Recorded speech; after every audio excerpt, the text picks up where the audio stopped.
Bueno, en primer lugar, darles la bienvenida a este retiro de Adviento, organizado por Nuestra Señora de la Cristiandad, con su peregrinación anual al santuario de Covadonga desde Oviedo.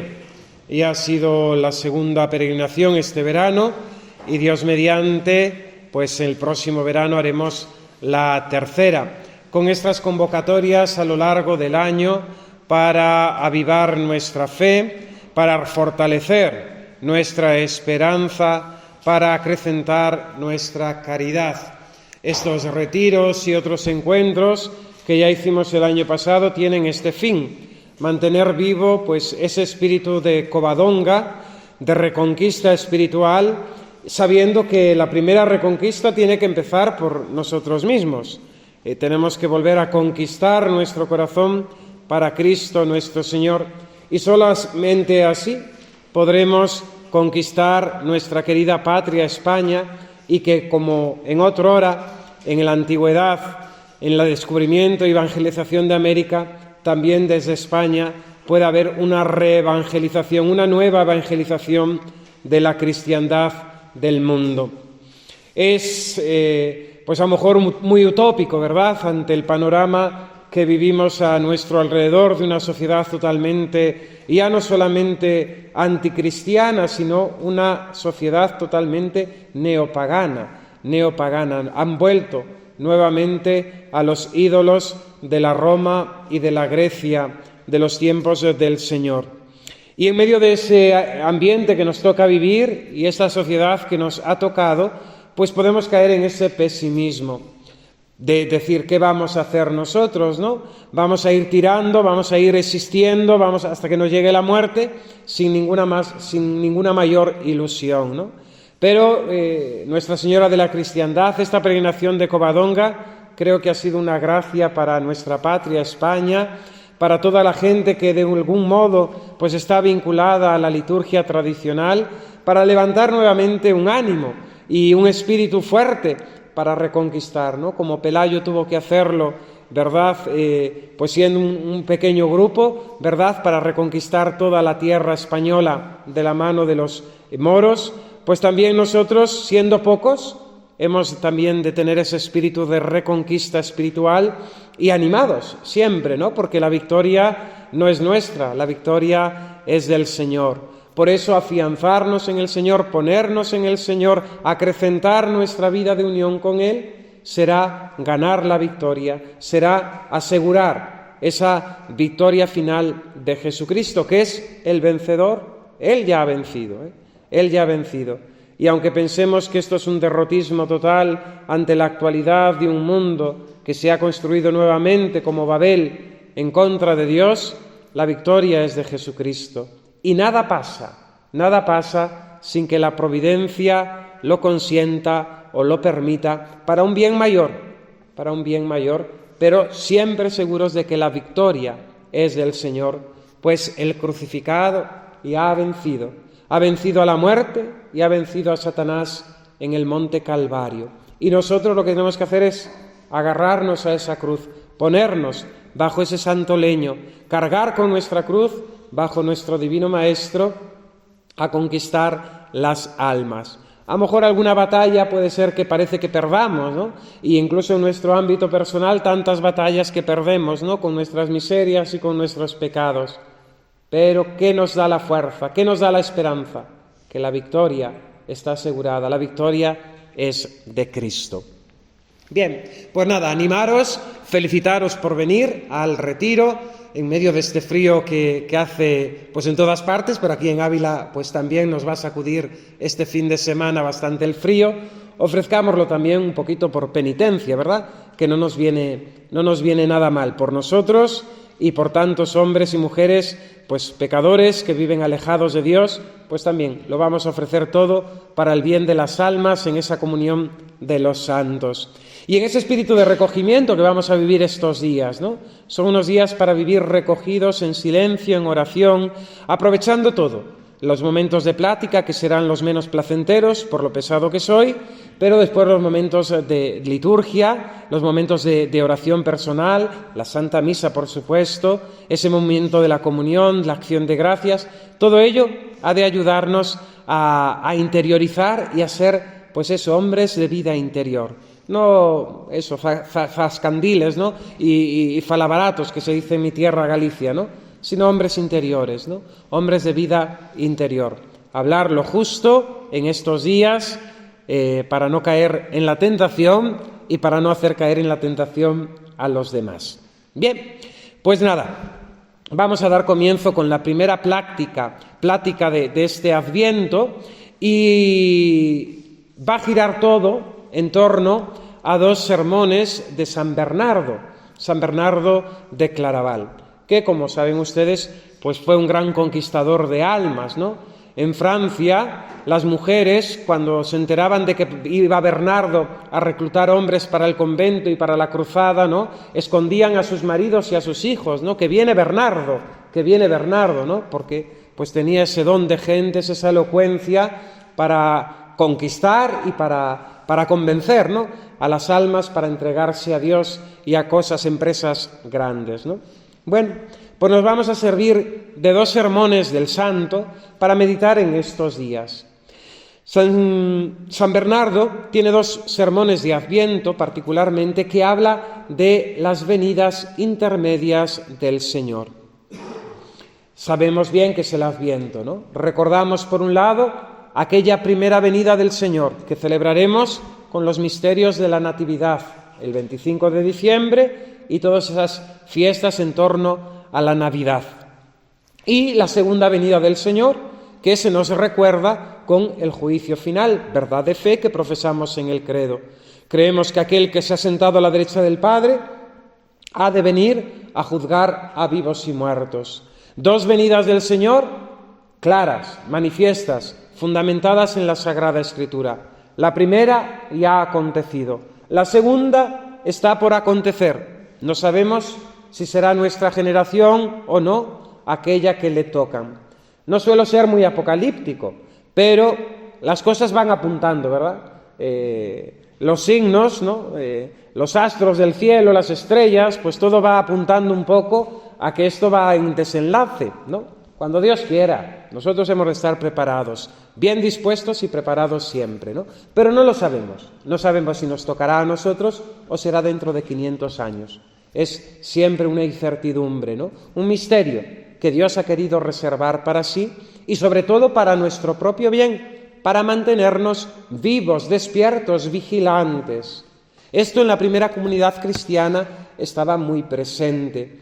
Pero, lógicamente, como todo, puede pasar, ¿no? Pues la comodidad, el acostumbrarse al mundo, pues ha hecho que muchas veces la vida cristiana, en la historia de la Iglesia, en el momento presente, pues hayamos olvidado, ¿no?, esta verdad de que el Señor va a venir, ¿no? San Pablo, cuando recorre todo el Mediterráneo proclamando el Evangelio sin parar, es impresionante cómo un hombre en aquel siglo I hace aquellos viajes y realiza toda aquella acción evangelizadora, lo hacía porque quería ganar cuantas almas fueran más, cuantas mayor número de almas fuesen para el reino de Cristo, para la causa de Cristo, ¿no? Entonces San Pablo se movió, no se dejó de llevar por la comodidad, ¿no? Esa comodidad que tanto daño hace muchas veces en la vida espiritual y sobre todo en la vida pastoral, ¿no? El no tener ese celo por la salvación de las almas.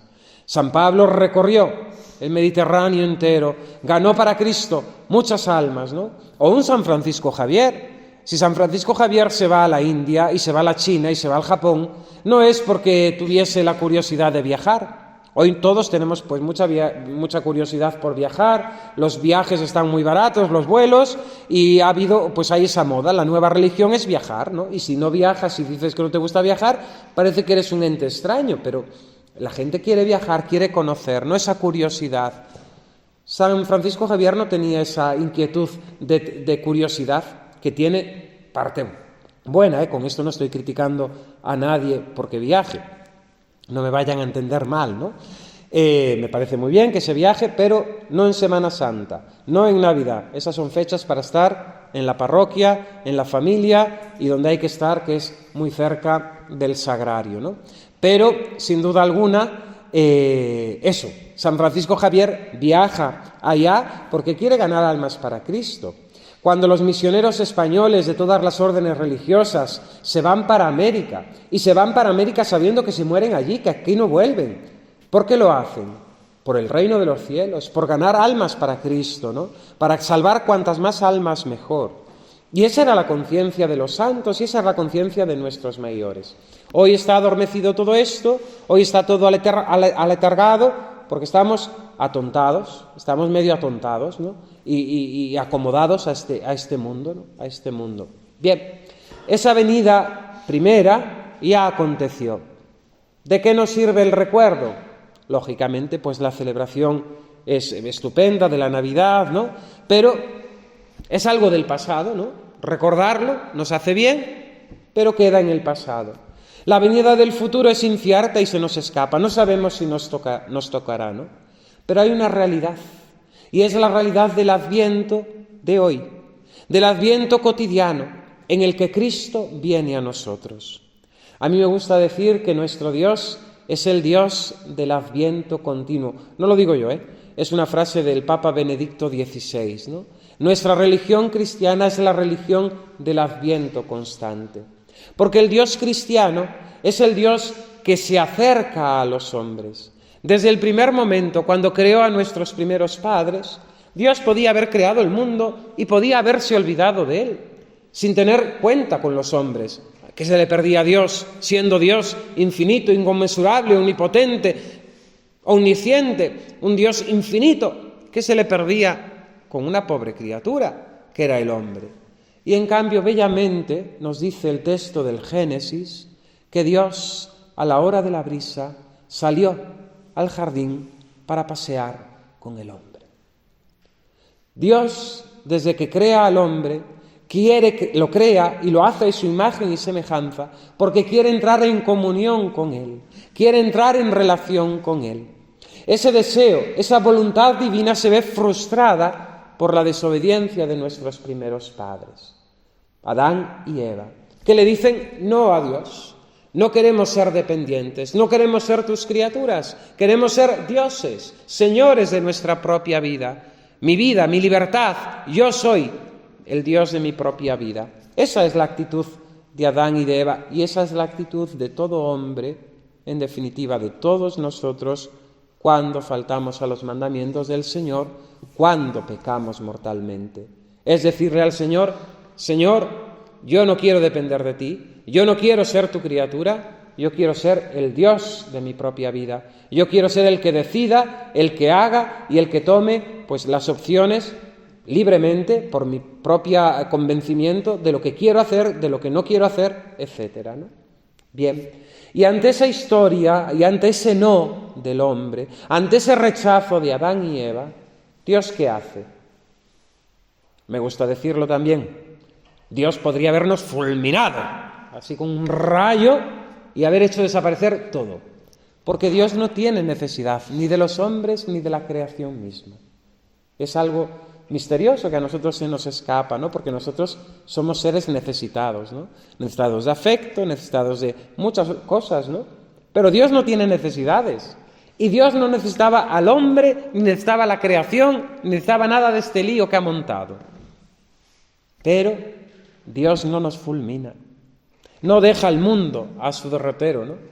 Dios reinventa, Dios recalcula, Dios vuelve a tomar el hilo de la historia y proyecta. ¿Y qué proyecta Dios? Un plan de salvación, un plan de salvación y de redención. Siempre pongo el ejemplo a los niños y a los mayores, ¿no? Ahora que tenemos los GPS en el móvil, el Google Maps, pues vamos por la carretera, yo soy muy torpe, y te dicen a la derecha y me voy a la izquierda, porque me perdí ese capítulo de Barrio Sésamo, ¿no? Entonces te vas en vez de ir a la derecha, te vas a la izquierda, y el móvil, que es muy listo, más inteligente que uno, pues dice, recalculando, redireccionando, ¿no? Dios tiene la capacidad de redireccionar la historia. Ante el pecado de nuestros padres, ante los pecados tantas veces del pueblo de Israel, ante los pecados de la Iglesia y ante nuestros propios pecados. Y esto, mis queridos hermanos, es algo que nos debe llenar de cierto entusiasmo, ¿no? Y nos debe dar esperanza, ¿no? Porque incluso en las mayores caídas, en las peores desgracias, en las mayores torpezas que podamos cometer, Dios tiene capacidad de redireccionar. Dios tiene capaz de volver a hacer historia de salvación con cada uno de nosotros.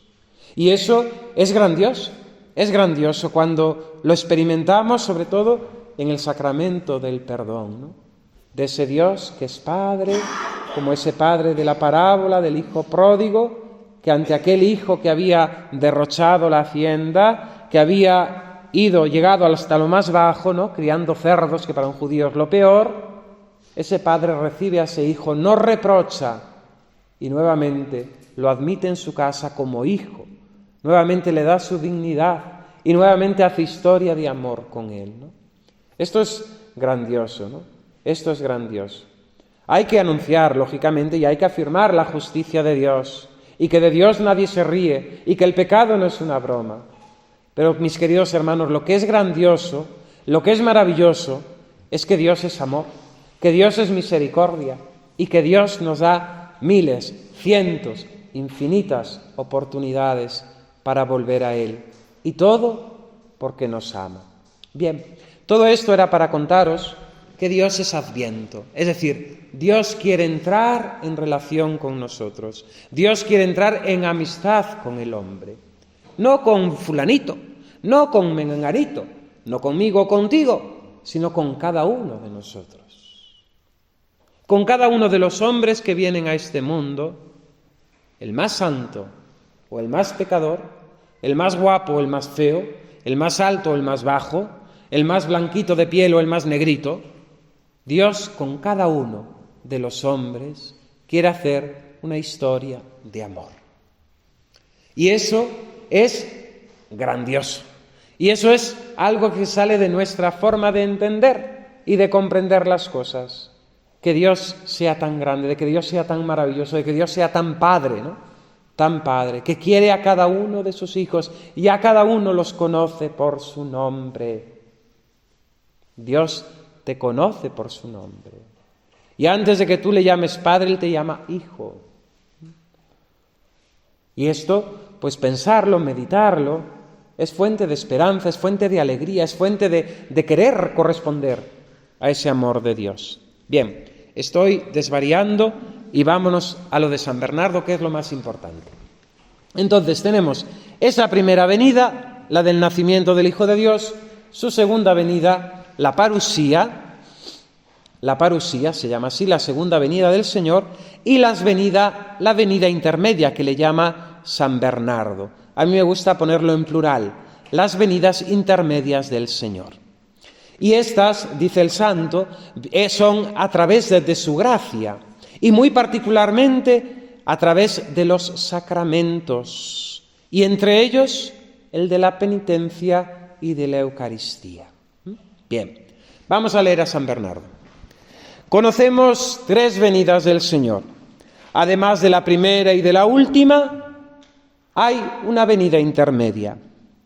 Tanto la primera como la última son visibles. En la primera el Señor se manifestó en su carne, vino a nosotros, nacido de mujer, habitó entre los hombres, estuvo entre nosotros 33 años, 30 de vida oculta, 3 de vida pública. Fue conocido y pudo ser reconocido. Y a pesar de ello, muchos lo rechazaron. Es bellísimo el prólogo de San Juan. Y cada vez que celebramos la Santa Misa tradicional se lee al final de la Santa Misa, ¿no? Et verbum caro factum es. Este Dios que se hace carne, ¿no? Vino a los suyos y los suyos no lo recibieron. Brilló, era la luz de los hombres y las tinieblas no lo quisieron.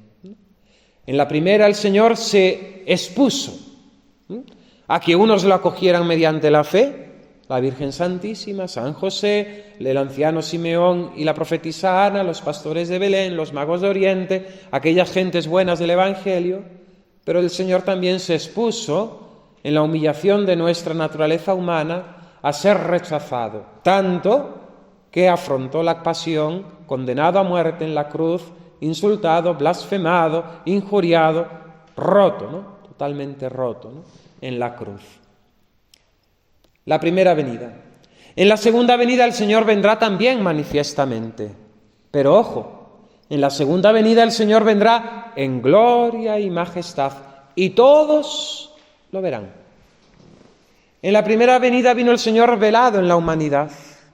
En la segunda venida el Señor vendrá con su santa humanidad resucitada, que así está en el cielo glorioso, a la diestra del Padre. Pero ya no habrá ocasión de rechazarlo, ya no habrá ocasión de ofenderle, ya no habrá ocasión de blasfemarle, ni injuriarle, ni volverle a crucificar. No, el Señor vendrá como juez justo, para sentenciar justicia, para que los buenos reciban el premio de la vida eterna y los malos la reprobación eterna, para que los justos vayan al cielo, a la morada preparada por Dios desde toda la eternidad, y aquellos que no quisieron recibirle vayan a la condenación, al fuego eterno, donde se escucha el rechinar de dientes, ¿no?, que dice tantas veces el Evangelio. Bien, aquella primera venida fue visible, la segunda también será visible. Todos verán la salvación de Dios.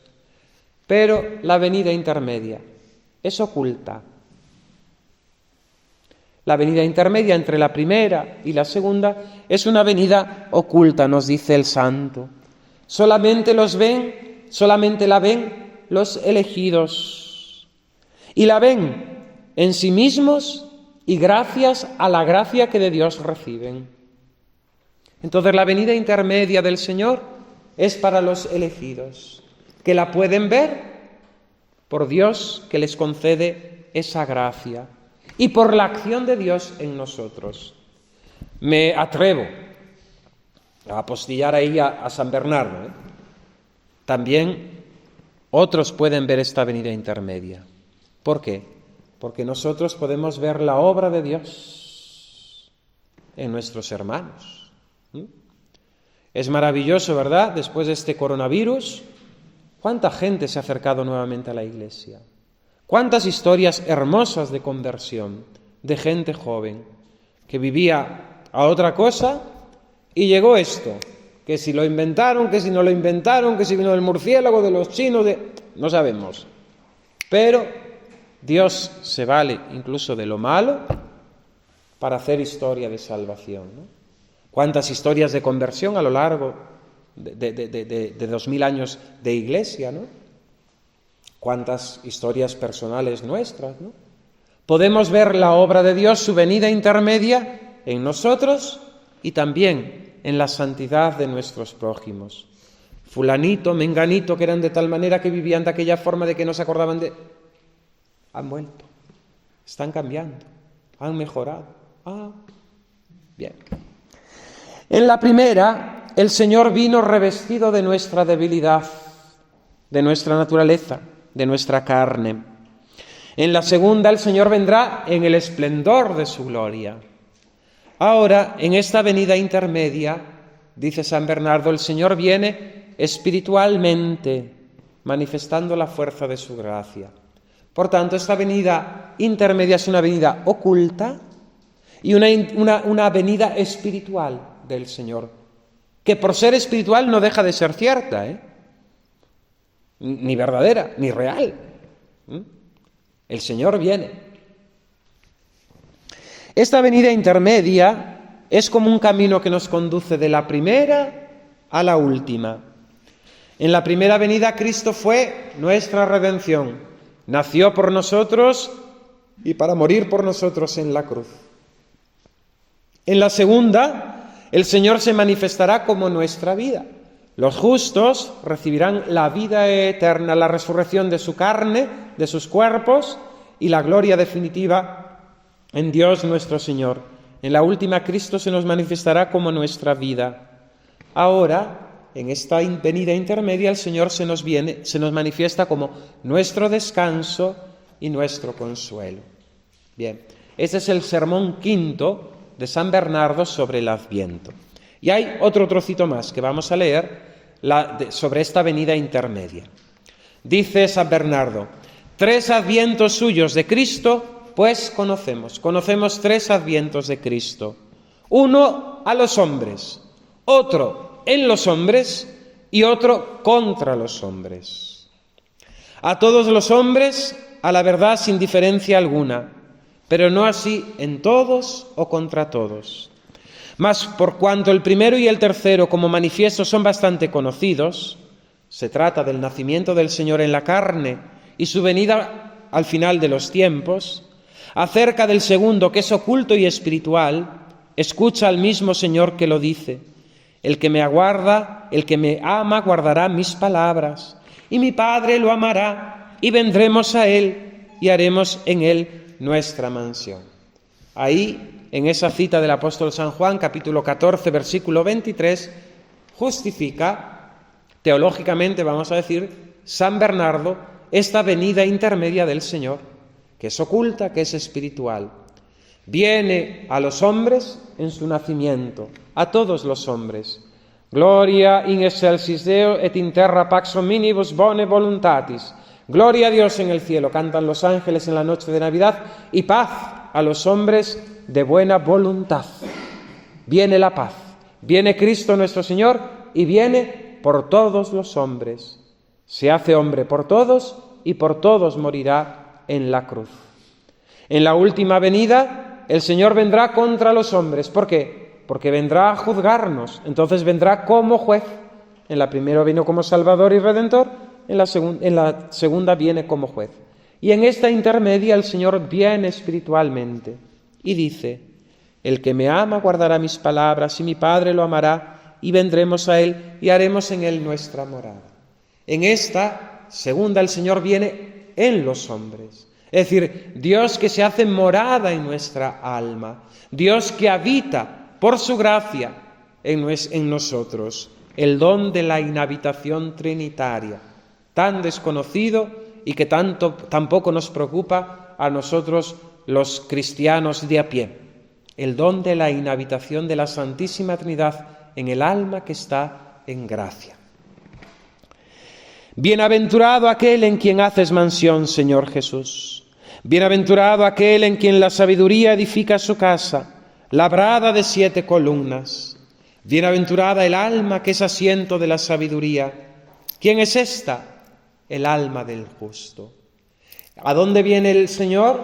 ¿Dónde se manifiesta? ¿Dónde establece su morada? En el alma del justo, de aquel que guarda sus palabras, de aquel que cumple sus mandamientos. ¿Quién de ustedes, hermanos míos, desea disponer en su alma asiento para Cristo? Esta es la pregunta quizás que nos hace la liturgia, el Adviento, la Iglesia, a nosotros, a todos nosotros. ¿Quién de nosotros quiere disponer en su alma asiento para tan digno, para tan noble huésped, para tan gran y santo Señor? Pues mira, qué sedas, qué alfombras, qué almohadas debes preparar. Qué bonito esto, ¿eh? Tal es la grandeza de este huésped que viene a nosotros, que hemos de disponerlo, ¿no? Y el santo pone los ejemplos de lo que hacemos, ¿no?, cuando viene una visita a nuestra casa, ¿no? Normalmente hoy ya se ha perdido el sentido común, ¿no? Pero aquellos que tienen aún un mínimo grado de vergüenza, ¿no?, cuando viene alguien a su casa, que no sea sin mucho de confianza, ¿no?, pero un amigo, pues le dan un repasito, ¿no?, para que no se vean las pelusas, para que no se vean las telarañas. Yo cuando voy a las casas tengo este defecto desde niño porque mi madre era obsesiva con el tema de las lámparas y las telas de araña, ¿no? Entonces la vista se me da ¡shoo! He llegado a esta capilla donde está esta Virgen Santísima preciosa, ese corazón de María, y tenía toda la aureola llena de telarañas. No, por Dios, ¿no? Horrible. Pues yo tengo ese defecto, esa tara, ¿no? Pero eso, que el que tiene una mínima vergüenza, es decir, cuando viene alguien a tu casa, pues intentas disponerlo dentro de lo que cabe lo mejor posible, ¿no? Por vergüenza, por lo menos, ¿no? Por vergüenza, ¿no? Pero para que también el huésped se sienta, pues, cómodo, a gusto, bien recibido, etcétera, ¿no? ¿Qué sedas, qué alfombras, qué almohadas debes preparar? La justicia, dice, y el juicio son la preparación de tu trono. Salmo 88. La justicia es aquella virtud que da a cada uno lo que es suyo. Da tú, pues, a cada uno lo que es suyo. Da al superior, da al inferior, da al igual lo que a cada uno le debes. Y así celebrarás dignamente el adviento de Cristo, preparando de este modo en la justicia su asiento. Así la digna preparación del trono para el Señor de la majestad, en cuanto toca al hombre, consiste en que por una parte procure observar los mandamientos de la justicia y por otra se repute siempre indigno e inútil de sí mismo, ¿no? En esto resume la actitud del Adviento y la preparación que hemos de tener San Bernardo, en esforzarnos en cumplir los mandamientos del Señor y, por otra parte, en vivir en santa humildad, reputándonos siempre indignos e inútiles porque no sabemos nada, ¿no? Bien, el Señor vino la primera vez para justificarnos, ¿no? Y vino a justificarnos muriendo Él por nosotros en la cruz y dándonos ejemplo de vida. Esta es la gran obra de la justificación. Sin Cristo, sin la encarnación, sin la redención, nadie podría salvarse. Porque nadie, ningún hombre, está capacitado para salvarse. Nadie tiene en sí el poder de salvación eterna, ¿no? Es necesario, fue necesaria la muerte del Hijo de Dios, la redención en la cruz, para que tengamos ahora la posibilidad de salvarnos. La justificación entonces es la obra más excelente del amor de Dios para con nosotros sus criaturas, mayor incluso que la creación, pues si al crearnos Dios mostró su omnipotencia, al justificarnos dándonos el perdón del pecado, Dios se hizo todavía mucho más manifiesta en Dios su gloria, su majestad, su poder, porque no destruyó aquello que le ofendió, sino que lo perdonó. Atentos ahí nosotros, ¿verdad? Hay una obra de misericordia que dice algo así como perdonar a los que nos ofenden. Y es una cuestión tela marinera, ¿no?, que nos cuesta. Pero, sin duda alguna, incluso vista desde la perspectiva, vamos a decir, humana, de la vida cotidiana, quien perdona se eleva, se hace grande, se hace semejante a Dios, ¿no? La ofensa, ¿no?, el estar ofendidos, el estar enfadados, el tener ese rencor en nosotros, nos iguala al ofensor. El saber perdonar, el saber disculpar, nos eleva por encima de aquel que nos ofende. Entendedme bien, ¿no? Por un santo orgullo. Es mejor perdonar que estar guardando rencor y odio. Porque como cuando perdonas, te constituyes en señor, en señora, sobre el que te ofende. Te eleva todavía más, ¿no? Pero ahí está el amor propio, ¿no? El amor propio que tenemos tan afianzado en nosotros, ¿no?, que nos lleva, pues eso, a guardar nuestros rencores, a decir aquello de perdono pero no olvido,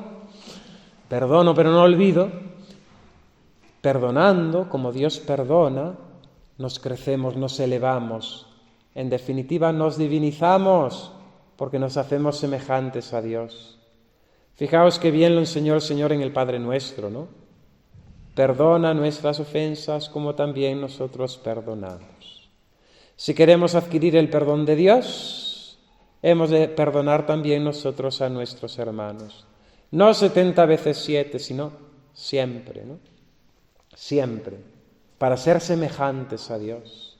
Pues en definitiva la santificación, el hacernos santos, no es otra cosa que hacernos semejantes a Dios. Esa semejanza que se distorsionó y se distorsiona por el pecado, la recuperamos por medio de la gracia y viviendo la caridad. El perdón de las ofensas es vivir la caridad, que es la vida de Dios, la vida de amor. Bien. La venida intermedia de Jesucristo es la que realiza en cada una de las almas, lo hemos dicho. En particular, dándole la gracia de la justificación. Y ante esa gracia, que es del todo gratuita, que no merecemos, nosotros hemos de corresponder a ella mediante el acto de fe y mediante la cooperación con la gracia de Dios. Aquí el protagonista es Dios. Aquí el protagonista es Dios. Y eso tenemos que colocárnoslo aquí, grabarlo en nuestra mente muy claro. Que no tenemos mérito ninguno por haber venido a este retiro. Que no somos mejores que la vecina, ni que las de la parroquia. Ni somos mejores que los que van al Novus Ordo, que no. Ni que aquí el mérito es de Dios, que nos ha traído, que nos ha convocado, que nos ha traído y se ha servido de causas segundas para que estemos en esta tarde, ahora aquí, disfrutando de su gracia, de su amor, de su misericordia. El típico seminarista o la típica monja, ¿no? Pues que van a dar testimonio, ¿no? Yo. ¿Tú qué? Nada. Si tú eres un agraciado, bueno, eres un desgraciado que Dios te ha agraciado, ¿no? Con el don de la vocación. Pero, a ver, lógicamente, es meritorio, ¿no? Es meritorio, pero realmente el mérito es de Dios. El mérito es de Dios de abajarse a nosotros y de llamarnos a su amistad, ¿no? Entonces, en ese sentido, aquí el que actúa, el protagonista principal de la obra, es Dios nuestro Señor. Y así hemos de verlo también en nosotros, en nuestra propia vida. Es de Dios el que nos ha justificado, es Dios el que nos ha conservado en la fe y nos conserva en la fe, forma parte de su providencia. El año pasado, ¿verdad? Bueno, este verano, los temas de meditación de la peregrinación fueron la providencia divina, ¿no? No solamente que Dios conserva el mundo, la creación, ¿verdad? Sino que Dios realiza la historia, ¿no? Y Dios realiza esa historia mediante también la gracia con cada uno de nosotros. Forma parte de su providencia, ¿no? Y Dios es realmente el que tiene siempre el papel principal de la obra, ¿no? Fijaos, cuando vamos a confesarnos, pensamos que los protagonistas somos nosotros. No. O nuestros pecados. Tampoco. Madre mía, cuántos pecados llevo, ¿no? ¿Qué pecados más grandes? No. Si ahí el protagonista es Dios, que te absuelve, ¿no? En la Santa Misa, ¿no? Pues el cura, ¿no? Que a lo mejor piensa que es el protagonista, ¿no? O en la primera comunión el niño, o en la boda tal. El difunto no, porque no piensa. El difunto en la caja no piensa, pero a lo mejor la viuda está allí llorando y piensa que es ella el centro, ¿no? Es Dios el centro, ¿no? Y es el Dios el protagonista principal, ¿no? De esta obra de teatro que Él ha hecho maravillosa, ¿no? De nuestra propia vida, ¿no? Más que obra de teatro, obra de salvación, ¿no? Obra de salvación. Bien, entonces nosotros cooperamos. Estamos llamados a cooperar con Dios nuestro Señor mediante la fe y mediante el recibimiento, ¿no? La apertura a su gracia, ¿no? A su gracia. Dice algo así San Ignacio de Loyola, ¿no? Hemos de hacer todas las cosas pensando que dependen de nosotros, pero sabiendo que dependen de Dios. Eso lo dice San Ignacio de Loyola. Y hay otro aforismo por ahí, los que ya me conocéis de otras veces, sabéis que nunca digo un refrán a su forma, ¿no? Sino que voy mezclando un refrán con una parte con el del otro, ¿no? Pero hay algo así como diciendo que Dios es el que lo hace todo, nosotros tenemos que hacer muy poco, pero Dios no puede hacerlo todo si nosotros no hacemos ese poquito que Él nos pide, ¿no? Que es la cooperación. Porque esto también es cierto. Dios, que lo puede todo, que es omnipotente, ante nuestra libertad no puede nada. Si le decimos no, Dios va a respetar, porque el amor siempre respeta. Y Dios nos va a respetar y no va a poder actuar porque no hemos dicho que no. Él volverá a insistir, porque es padre y madre pesada, ¿no? Como las madres, ¿no? Pues Dios va a volver a insistir y nos va a tocar por aquí, nos va a tocar por allá. A lo mejor nos deja un tiempito así un poco libres, pero vuelve a llamar a la puerta. Josito, para casa, ¿no? Porque el Señor nos ama, no puede consentir que nos perdamos, ¿no? Aunque si nosotros, lógicamente, persistimos en el no, si nosotros resistimos a la gracia, dice San Alfonso María de Ligorio, ¿no? Y tantos otros doctores, ¿no? Que cuando son tantas veces las que hemos rechazado la gracia de Dios y hemos endurecido el corazón, Dios puede abandonarnos. Abandonarnos. Eso sería terrible, ¿no? Si bien es cierto, ese abandono siempre asegura la gracia necesaria para la salvación. Pero es tal el endurecimiento de las almas, dice San Alfonso María de Ligorio, en ese estado, están tan endurecidas en el pecado, que a pesar de que Dios les irradia la gracia necesaria para salvarse, dándole luces, dándole llamadas, se niega, y el fin es la condenación eterna, ¿no? Por eso el Adviento viene a despertar nuestra conciencia para colaborar con esa gracia.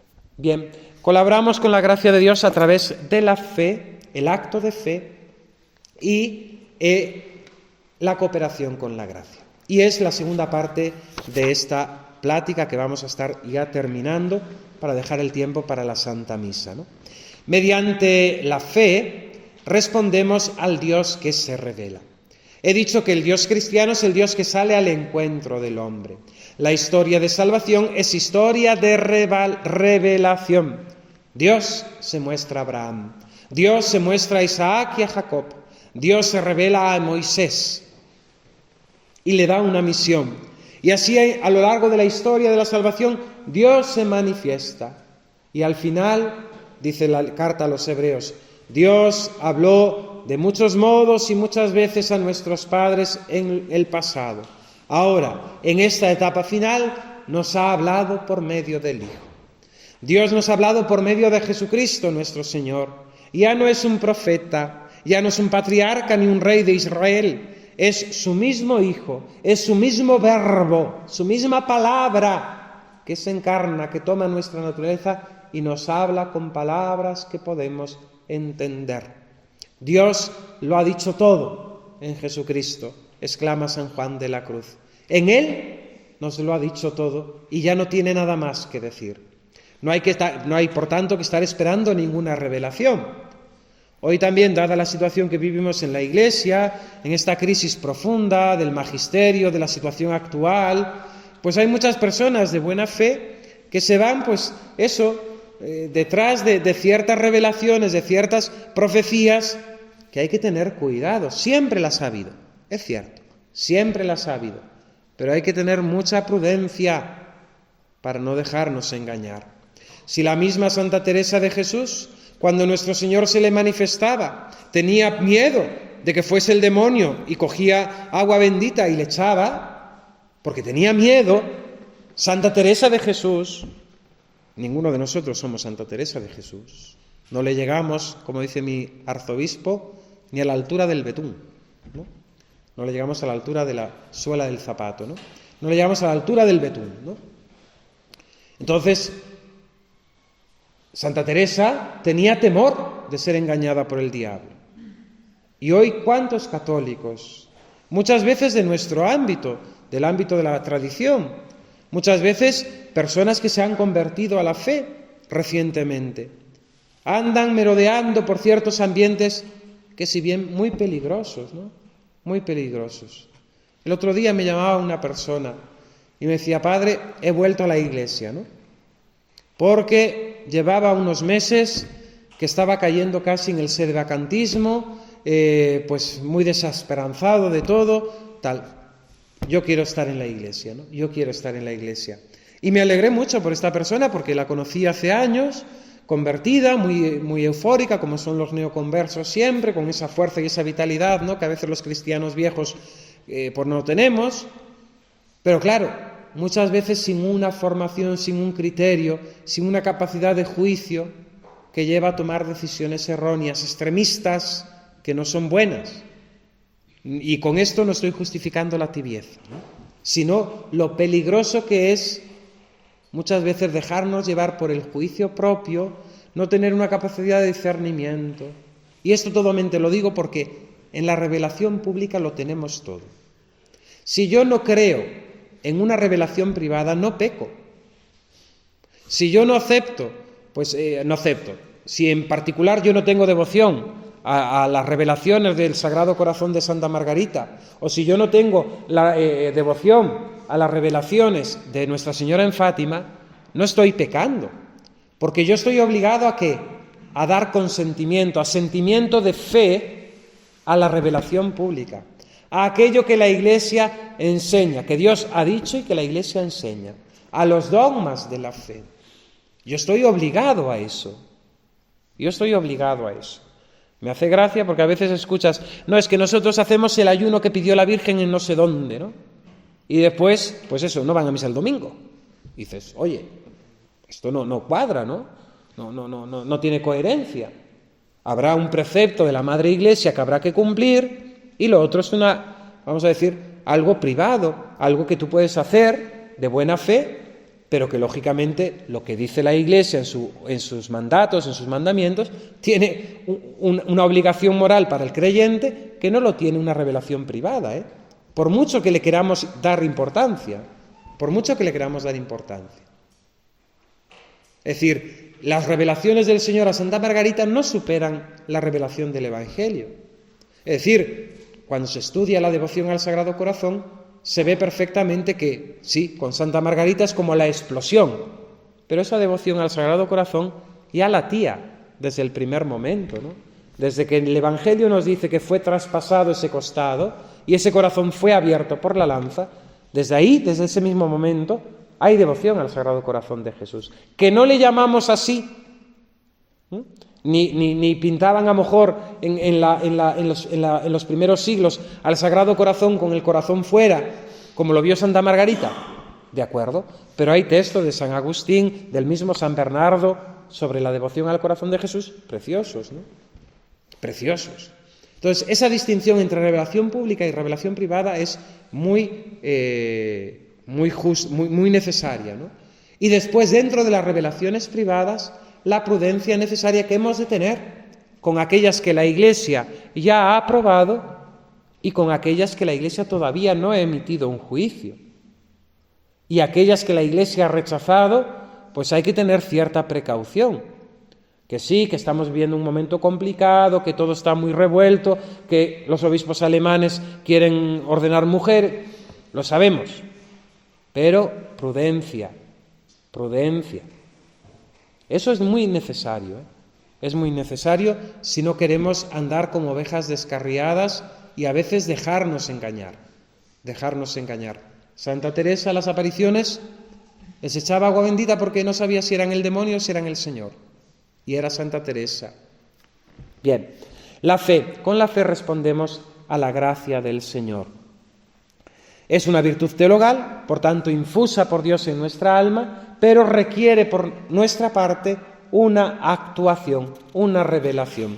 ¿Cómo definimos la fe? La fe la definimos como el acto, el sometimiento de nuestra inteligencia y de nuestra voluntad a la verdad revelada. ¿Por qué creemos? ¿Por qué sometemos nuestra inteligencia y nuestra voluntad a esa fe? ¿Por qué hemos llegado nosotros a la conclusión que somos muy listos y hemos estudiado 6 años de teología, de que todas las verdades de fe son muy coherentes y muy razonables y las entendemos y evidentes? No, porque si no, no sería fe. Creemos por la autoridad de quien nos enseña. ¿Y quién nos enseña? Dios. Y Dios, como estudiábamos en el catecismo cuando éramos niños, ese Dios que no se engaña ni puede engañarnos. Ese Dios que no hierra y que no nos lleva a nosotros al error. Creemos por la autoridad de Dios, que se ha revelado y se nos manifiesta, se nos da a través de su Iglesia. Por tanto, la fe implica un camino de confianza. Es muy importante porque Nosotros en la concepción racionalista, sobre todo del mundo latino, de la filosofía griega y la filosofía latina de la antigüedad, pues tenemos un concepto muchas veces de la fe como ejercicio racional, que es muy importante, el sometimiento de la razón y del corazón, de la voluntad. Pero si nos fijamos en el proceso de fe del Antiguo Testamento, del pueblo de Israel, de personajes en concretos, del mismo Abraham, la Virgen Santísima, es un acto de confianza. Es un acto de confianza en aquel que habla, que promete y que tú le ofreces, tú le respondes con tu fiat.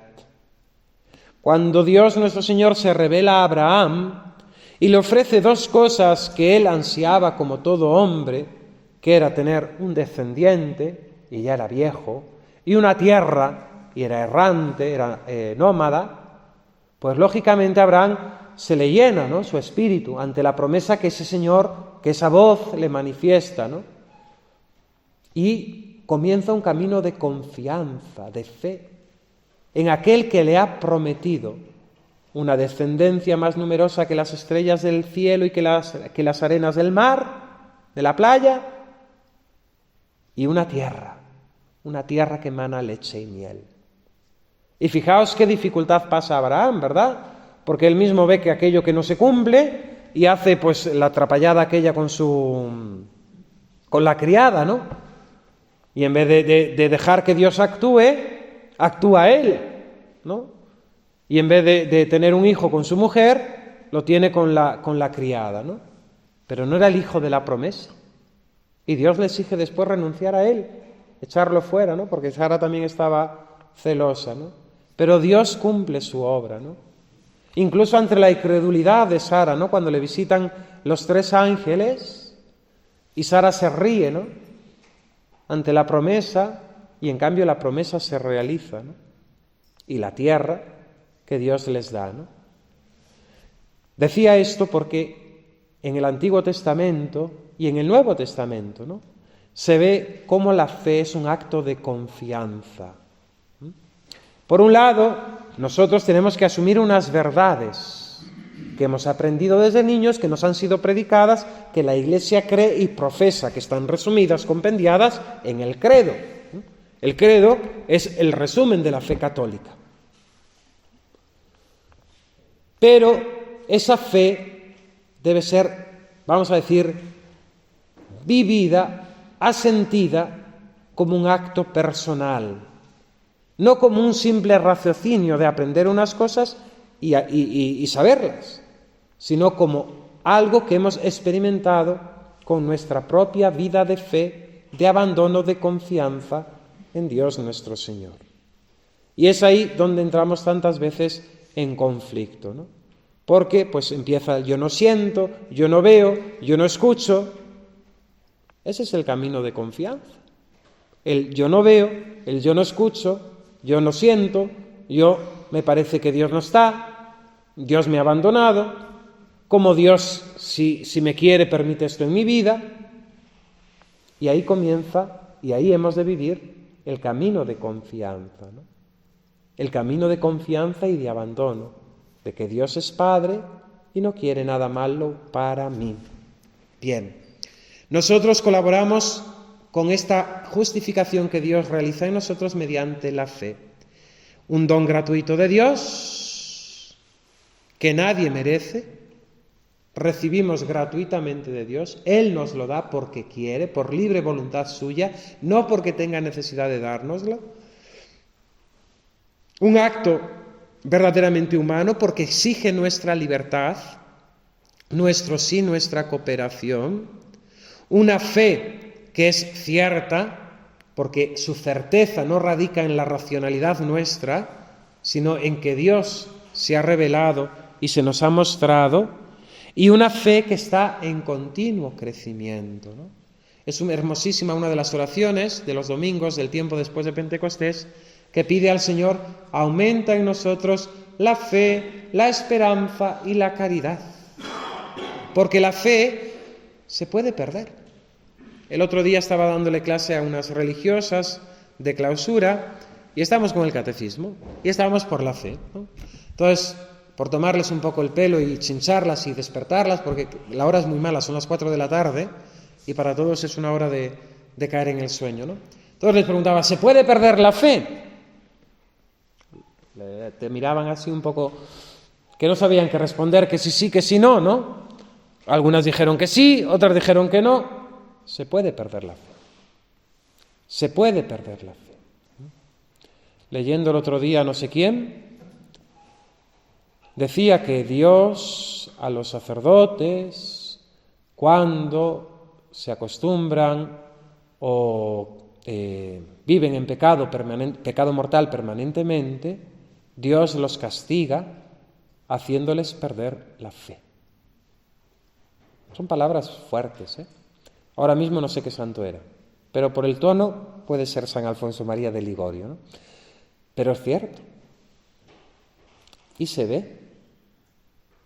Dije antes que podíamos ver la venida intermedia del Señor en la vida de los santos, ¿no? Y en los santos de hoy que están a nuestro lado. También podemos ver hoy muchas veces esto, ¿no? Porque si no, uno nos explica las formas de celebrar la misa, las formas de repartir la Eucaristía, o las barbaridades que se pueden echar por una boca en una homilía, ¿no? Cuando se vive permanentemente en pecado, Dios puede hacer perder la fe. La fe se puede perder. Se puede enfriar, se puede debilitar. Un hombre peca y sigue teniendo fe. Lo que no tiene es caridad, amor de Dios, pero fe tiene. Salvo que rechace o peque contra ella, ¿no? Que apostate contra la fe. Pero incluso el que vive permanentemente en pecado y se acostumbra a vivir así, puede perder la fe. La fe también se aumenta. Y así tenemos visto, ¿no?, cómo santos han llegado al conocimiento de Dios, a la revelación de Dios, a mostrárseles Dios de una manera porque han crecido en la fe. Por una parte, ese crecimiento es intelectual. Nosotros tenemos la obligación de profundizar en la fe. Dad razones de vuestra fe a quien os la pide, dice el apóstol San Pedro, ¿no? Nosotros tenemos la necesidad de formarnos en la fe, estudiar el catecismo, algo tan sencillo, pero que hemos estudiado de niños y que hemos de ir repasando de vez en cuando, para no olvidarnos, profundizar con buena literatura de santos, que no son los que mejor explican estas cosas. Tenemos ese deber, pero después la fe como virtud teologal, Dios la aumenta también, ¿no? Y la hace crecer, y Dios mismo se puede manifestar. En este caso, pues, me gusta siempre citar el ejemplo de Sor Lucía de Fátima, ¿no? Cuando tiene en Tui esa visión de la Trinidad y dice ella que Dios le concedió luces acerca de ese misterio que no le es permitido revelar. No ha contado todo lo que le han dicho, no ha contado todo lo que ha visto, como aquel presentador de la televisión, ¿no? A mí me pagan más por lo que no digo que por lo que hablo, ¿no? Pues Lucía recibió gracias particulares que Dios solamente quiso revelarle a ella. Santa Teresa dice algo así también en el Camino de Perfección, ¿no? Que aquellos que Dios no ve muy interesados y muy deseosos, lógicamente no se les va a revelar. Que si queremos que el Señor se nos manifieste, tenemos que despertar en nosotros el vivo deseo, ¿no?, de que se nos manifieste. Celebrábamos hace unos días la medalla milagrosa, el 27 de noviembre, las revelaciones de la Virgen Santísima a Santa Catalina Labouré, de las manifestaciones de la Virgen más hermosas, ¿eh? ¿Por qué? Porque la Virgen se sienta en la sede del sacerdote y manda a la niña que venga, a la monja, perdón, que no era una niña, era una monja, que vaya, que se ponga de rodillas, y la niña pone sus manos sobre las rodillas de la Virgen, ¿no? Es de una ternura esa aparición maravillosa, ¿no? ¿Por qué se le aparece la Virgen a Santa Santa Catalina Labouré? Porque Santa Catalina Labouré había pedido muchas veces a su padre San Vicente de Paúl, su padre espiritual de las Hijas de la Caridad, al santo, que le permitiese por su intercesión ver a la Virgen Santísima. Y la Virgen corresponde a esa gracia. Y la Virgen corresponde a esa gracia.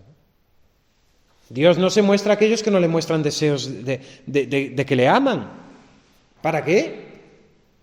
A vosotros os ha pasado seguramente. Yo soy una persona fatal para que me den regalos. Porque me regalan algo y me quedo así tieso, ¿no? Pero seguramente que tenéis la experiencia de haber regalado algo a alguien y esa persona exultar de gozo, de alegría, se le transmite en la cara, ¿no? A mí me pueden traer lo mejor del mundo y me quedo así, como una cosa seca, hierática, ¿no? No tengo entusiasmo.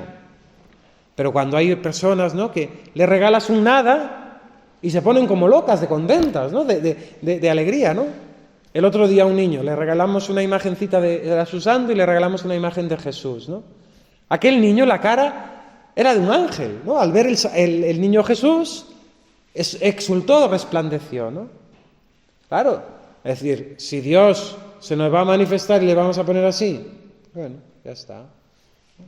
Pues lógicamente a un apático Dios no se revela, porque no tiene deseo de que Dios se le revele. A un alma encendida, enamorada, deseosa, Dios se va a blindar, de una manera o de otra. A lo mejor no nos levantamos hasta el techo, como Santa Teresa o San Juan de la Cruz, ¿no? Pero el Señor tiene sus toques, ¿no? Y tiene sus gracias. Y tiene esas gracias sensibles que da a ciertas almas, ¿no? Porque las han deseado, porque la han buscado, porque le han pedido. Bien. La gracia, la fe y la gracia. Me estoy alargando de mala manera. La gracia es la venida del Señor para nosotros. Es su auxilio, ¿no?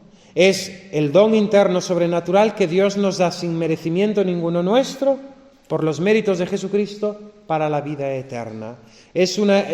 No me gusta decir energía, porque hoy como la gente dice, bueno, yo no creo en Dios, creo en energías. Muy bien, en la de la electricidad, que cada vez está más cara. Este mes ha venido la factura horrible de la electricidad, ¿no? La energía, ¿no? Hay que ponernos a las placas solares, ¿no? Pero si no, la energía está muy cara, ¿no? Dios nos da la gracia, la fuerza, el motor, la energía. Me gusta este ejemplo. Lo puse una vez en un bautismo porque tenía de fondo el órgano de la parroquia, allí en Santo Tomé, y me vino así a la cabeza, ¿no? Y le dije, vuestro hijo es ese órgano maravilloso que está ahí, pero ese órgano maravilloso que está ahí, sin aire, no sirve de nada. Es un poco de madera, con unos tubos y nada más. ¿Qué necesita ese órgano para ser órgano, no? El aire. El aire, que se impulsa con la tecla, ¿no? Y el motor, antiguamente el fuelle, era el que daba vida a ese órgano. ¿Qué es Dios? ¿Qué es su gracia? El fuelle, que da fuerza a nuestra alma y a nuestro cuerpo para alcanzar la santidad. Hay dos tipos de gracia, la gracia santificante y la gracia actual. La gracia santificante, que llamamos también gracia habitual, la gracia santificante habitual, que es aquella del alma que está justificada, y la gracia actual que Dios concede en los sacramentos para cada momento y momento concreto de nuestra vida. Entonces, la gracia santificante se nos da, en primer lugar, en la justificación, cuando Dios nos concede la fe y recibimos el bautismo, y esa gracia santificante se mantiene particularmente por esa providencia de Dios sobre nosotros y en la administración de los sacramentos. Todos los sacramentos nos confieren gracia santificante. Pero Dios concede también la gracia, vamos a decir, actual, que es aquella que nos sirve para cumplir con nuestras obligaciones. Gracias tan concretas como las gracias de Estado, que necesitamos para el cumplimiento de nuestra misión, como sacerdote, como padre de familia, como joven estudiante, etcétera, etcétera. ¿Qué es la gracia santificante? La gracia santificante es un don sobrenatural inherente a nuestra alma, que nos hace justos, hijos adoptivos de Dios, y herederos de la gloria. La gracia santificante la perdemos por el pecado mortal. Cuando cometemos pecado mortal, perdemos la gracia santificante. Entonces Dios nos puede conceder una gracia primera, que es la gracia de la conversión. La gracia de la conversión, para volver a Él. Cuando son absueltos de nuestros pecados, recibimos esa gracia primera de la conversión que nos vuelve a otorgar la gracia santificante. La gracia segunda es un aumento de esa primera gracia. ¿Qué es la gracia actual? Es un don sobrenatural de Dios que ilumina nuestro entendimiento, mueve y conforta nuestra voluntad para que obremos el bien y nos abstengamos del mal. ¿Se puede resistir a la gracia? Sí, podemos resistir a la gracia porque no destruye nuestro libre albedrío. ¿Podemos con nuestras solas fuerzas hacer algo que nos ayude para la vida eterna? No. Sin la ayuda de Dios, nadie puede salvarse. Por eso tenemos que decir en el Adviento: ven Señor Jesús, ven Salvador, ven a salvarnos. Porque sin la gracia de Dios no podemos hacer nada bueno, nada bueno. Recordad Santa Teresa cómo se definía. ¿Qué soy? La nada y el pecado. Y si la nada es nada, con lo único que me puedo quedar que es mío, es el pecado. Mis buenas obras, mis méritos, mis dones, mis logros, mi dinero, mi casa, todo lo que he conquistado, mi coche, no es tuyo, es porque Dios te lo ha dado. Lo único que tienes tuyo es tu pecado. Ahí sí que es tuyo. Ese sí que lo has hecho tú, con tu propia voluntad. No, sin Dios no podemos merecer nada, ni ganar el cielo. ¿Podemos con nuestras solas fuerzas hacer algo que nos ayude para la vida eterna? No. ¿Cómo nos comunica Dios la gracia? Principalmente por los sacramentos, pero también a través de la vida de oración. ¿Confieren los sacramentos otra gracia además de la santificante? Sí, la gracia sacramental, que es la gracia que da cada sacramento en particular. El bautismo nos hace hijos de Dios, miembros de la Iglesia, nos perdona el pecado original, infunde en nosotros la fe, la esperanza y la caridad.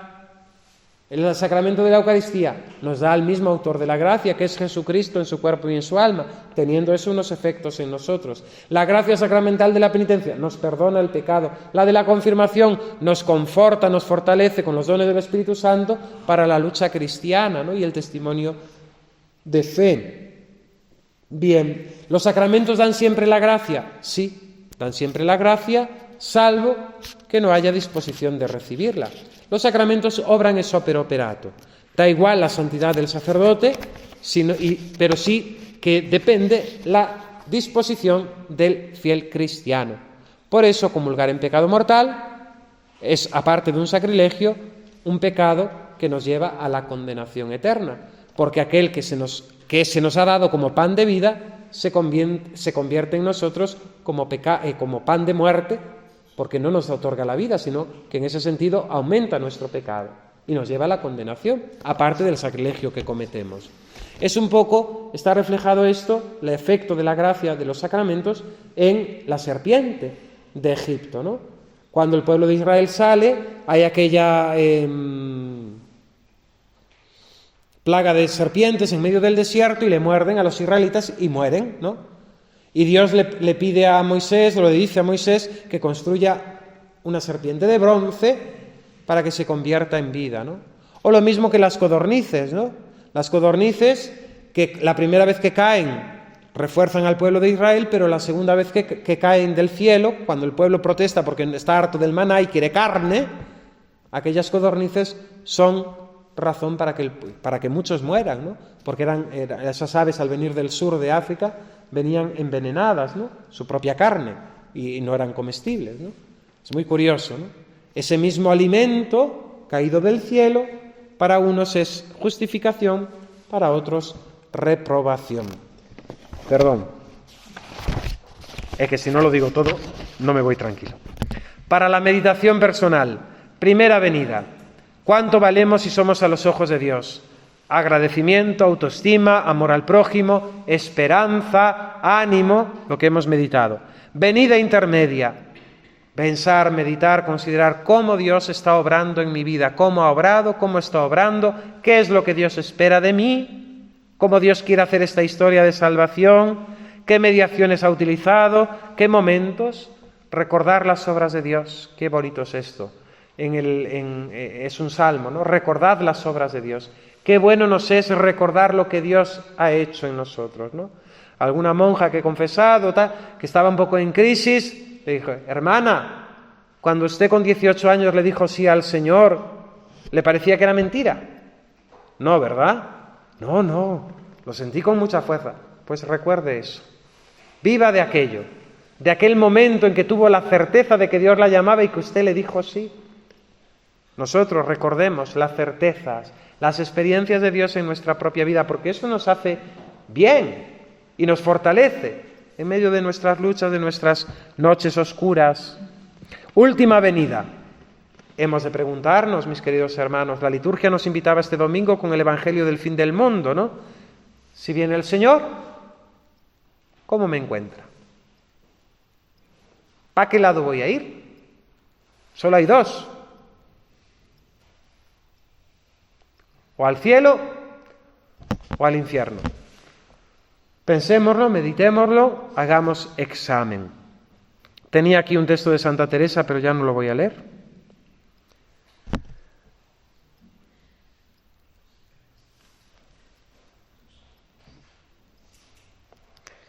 Qué mayor ganancia, ánima mía. Espera, espera, que no sabes cuándo vendrá el día ni la hora. Vela con cuidado, que todo se pasa con brevedad, aunque tu deseo hace lo cierto dudoso y el tiempo breve largo. Mira que mientras más peleares, más mostrarás el amor que tienes a tu Dios y más te gozarás con tu amado, con gozo y deleite que no puede tener fin. Vela con cuidado. Agimus tibi gratias omnipotens Deus pro diversis beneficis tuis qui vissa regnas in saecula saeculorum. Amen. Ave Maria, gratia plena Dominus tecum, benedicta tu in mulieribus et benedictus fructus ventris tui, Iesus.